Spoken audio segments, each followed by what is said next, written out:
morning. In today's session, we are going to learn about the first unit. You're going to learn about arrays, sparse matrices. Okay, definition of an array. To see what is the definition of an array. An array is a set of index and value. For every index, there is a value associated with it. So if you take one index, that is index value, you'll be having its corresponding value. For every index, there is an associated value, which is the definition for an array. In mathematical terms, you're going to call array as correspondence or mapping. And there are two operations associated with an array. One is retrieve operation.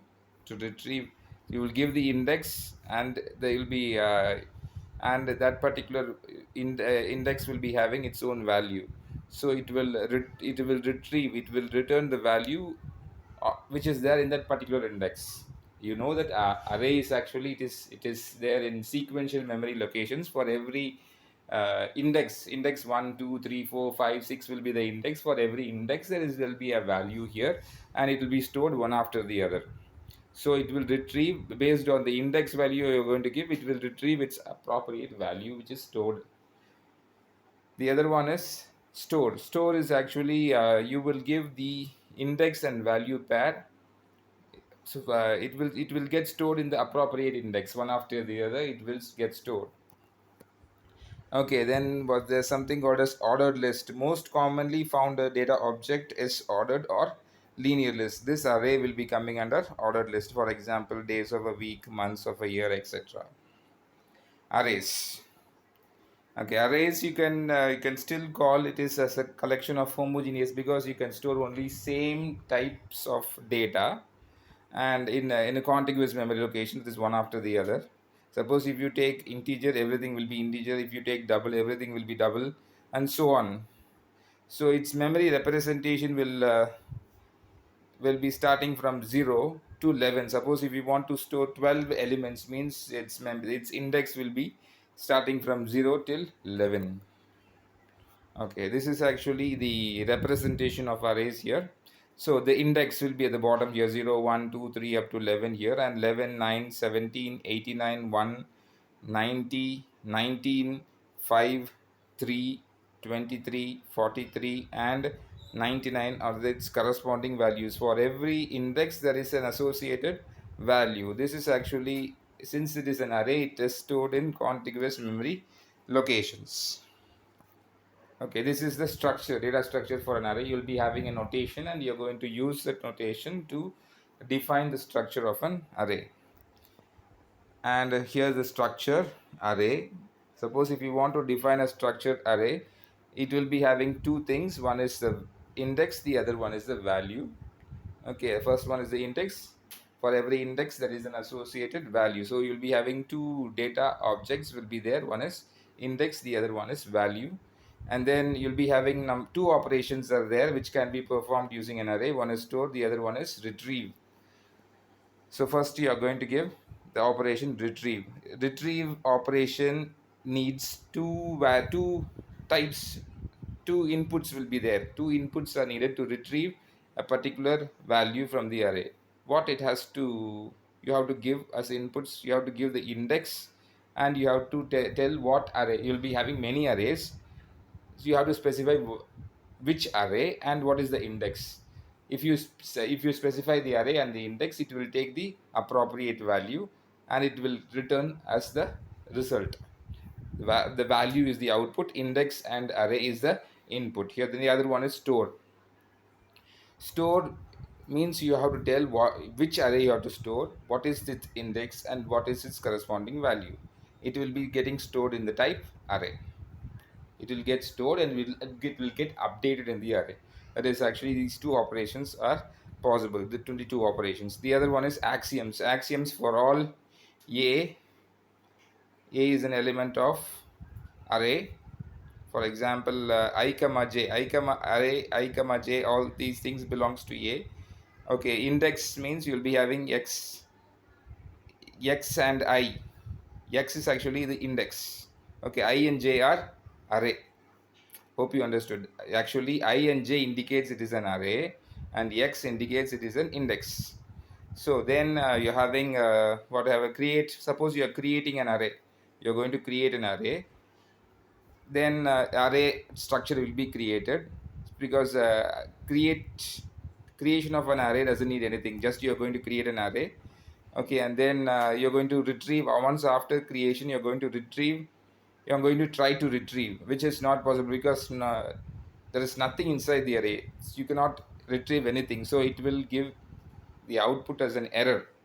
And the next one is store a comma I store is, you'll be having three inputs. You have to tell the array, you have to tell what is the index, and X is actually the value. Suppose you're going to store something and you're going to try to retrieve. Okay, so you're storing what? You're storing X is the value in, and you're going to store in uh, the index value I. So it will get stored and you're going to try to retrieve. Suppose if X and J are equal, suppose if X, that is I and J are equal, for example, the position of I and J both are equal, means the value is the same. Okay, if it is the same, then I and J are equal. Suppose if it is not same, then it will retrieve the other one, outer one, that is J it will try and retrieve. Okay, this is actually, once you store, then you're going to retrieve based on this particular axiom. Okay, then application of an array. Sparse matrix is actually an application.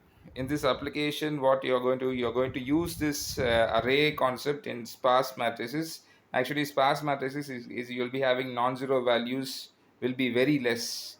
So you're going to call it as sparse matrices. You're going to categorize into rows, columns, and values. That is rows, columns, and values. It is actually a triplet R, that is Aij, that is I indicates rows and J indicates columns.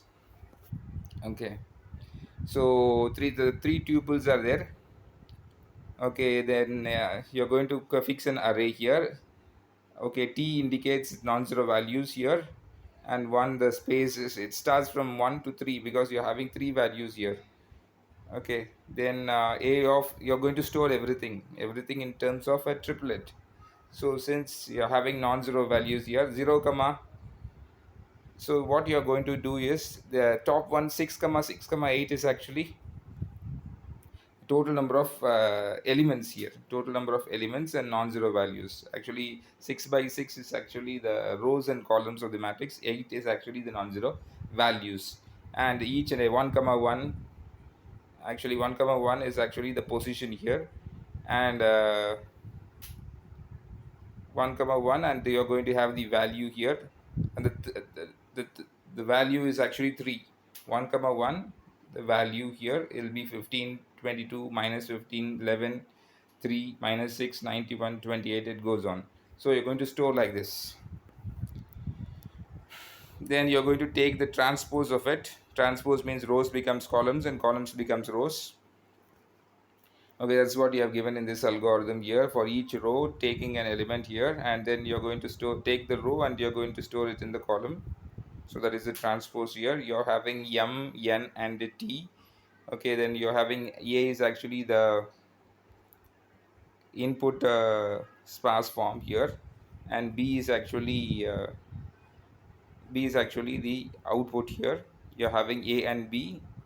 So you're taking the values and you're going to change the rows into columns and columns into rows, and then what you're doing here is you're going to, each time you're going to go to the correct column, you have to take the value and you're going to change the rows into columns and columns into ones. So you're having two variables to have the position. One Q is for the position and P is for actually for the non-zero terms, and to change you have to traverse from the vertical direction, so you're going to use columns here and you're going to have a for loop for that, nested for loop, and then you're going to insert the next term one by one. You're going to insert so that vertically, so that one column completes, then it goes to the next column, and then this is a transpose of a sparse matrix, which will give you the convert the rows into columns and columns into rows in a single iteration. Thank you.